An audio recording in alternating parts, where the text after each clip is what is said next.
Hi, I'm Art Kaplan. I'm at NYU's Grossman School of Medicine in New York City, where I am the head of the Division of Medical Ethics. So, one thing I'm tired of talking about, you're tired of listening to, is discussions about the ethics of COVID. We're also sick of it, and everywhere I turn, I'm seeing discussions about is it finally over?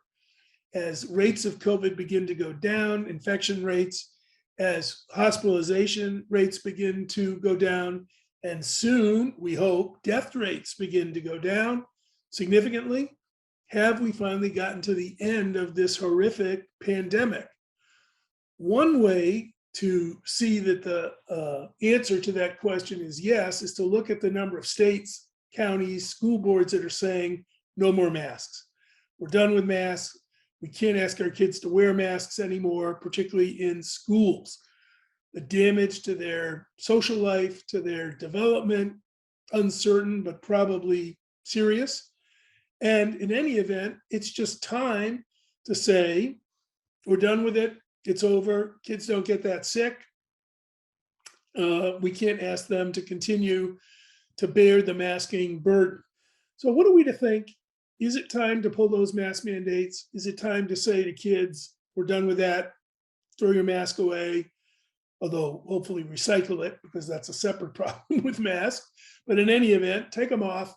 Let's get back to normal social interaction.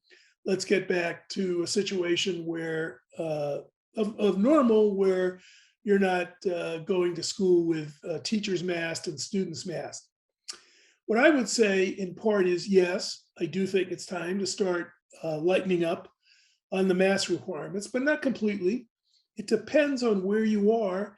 It depends on how old the child is for school.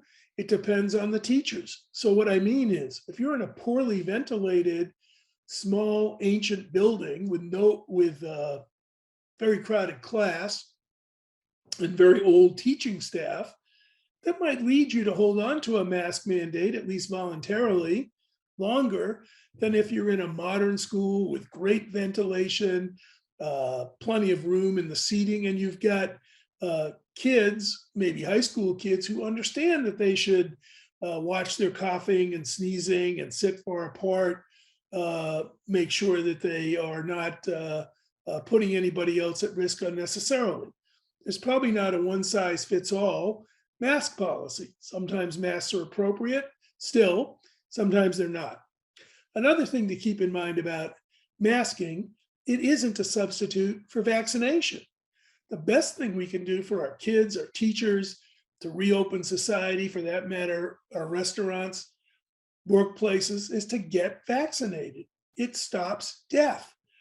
98% of people who got vaccinated don't die of COVID, including kids. It makes the disease much less severe and it prevents long hospitalization and death. If we're going to take the masks away, it's time to push to hope that people will vaccinate their kids and themselves. I know people still are somewhat leery of vaccination, but it is the best tool we've got against all variants of the COVID virus, and we have to use it more aggressively. It just isn't right to send kids back to school maskless if we haven't given them the best protection possible. The other thing we ought to be yelling about is where are our tests? If you're positive, I don't think you want to be going to school. If you're positive, you probably should be home and not going to work. But we don't have enough COVID tests. And this is one of the great policy failures of our government, national, state, local, Republican, Democrat, left, and right. Biden said he was sending tests to each American household. I applied for mine. They were supposed to be here a week ago. I haven't seen them, and I believe what we were to get. But in any event, what we need is 4 tests a week, not 2 or 4 for a lifetime. And if I go to the local big box store or pharmacy chain, I'm not seeing tests out there. They're off the shelves, they're sold out, people can't get them. Testing will help us keep the schools open. They'll stop outbreaks. They'll make sure that people don't send their kid to school when they're infected, that they keep them home for a couple of days. And it's the best thing we can do, if you will, to control spread still among the youngest kids, babies who probably won't be vaccinated, or among those who are immunosuppressed or are the most vulnerable. So we need, if we're going to say bye bye to COVID, a comprehensive strategy. It isn't just a fight about mask school kids. That fight depends on the kid and the school.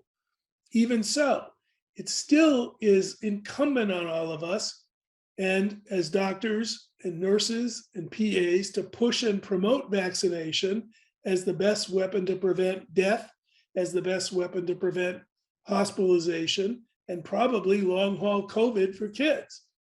And we need more tests. If we can get that three-pronged strategy going, then I think finally we'll be able to make COVID go away and return to normalcy.